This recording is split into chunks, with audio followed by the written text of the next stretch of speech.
Hey, I'm Pat. Welcome to Daily Devo. Today we're going to talk about fighting for peace.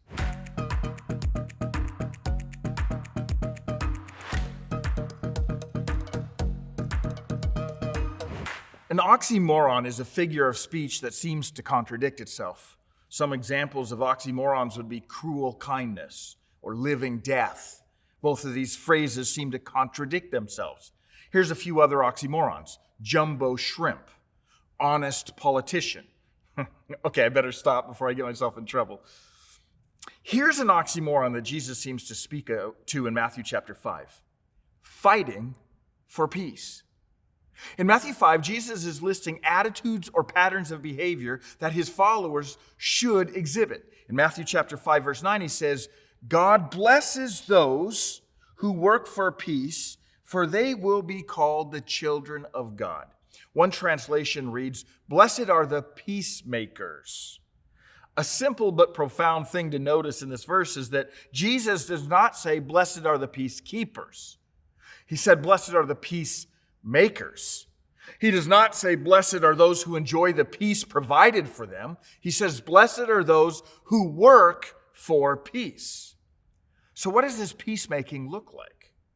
Well, it certainly doesn't mean that there will never be conflict, strife, or hard feelings. It does not mean that in the midst of the conflict to put our heads in the sand and hope it will just go away. Being a peacemaker means that in the midst of conflict, you will fight for peace. Being a peacemaker is the person who actively seeks for reconciliation. It's the person who attempts to build bridges rather than tear down bridges. It's the person who not just desires harmony, but works toward harmony. Being a peacemaker means we take the initiative to bring peace. Now, you probably recognize that in this world, peace is not always possible. That's why Paul wrote in Romans 12:18, if possible, as long as it depends on you, be at peace with everyone. Paul is saying, if there's no peace, make sure it's not because of you, not striving for it. You know who modeled this perfectly? Once again, the right church answer is Jesus. In 2 Corinthians chapter 5, verse 19, it says that God in Christ was reconciling the world to himself. The whole story of the gospel is that Jesus came to us. We didn't go to him. What we celebrate at Christmas is that Jesus came to us, not that we went to him. Jesus took the initiative. Jesus did the work. Jesus fought to provide peace between God and us. So once again, Jesus is simply imploring us to act like him. He's saying, if you want to be part of my kingdom, then you should act like your king. And by the way, your king fought hell itself to bring peace.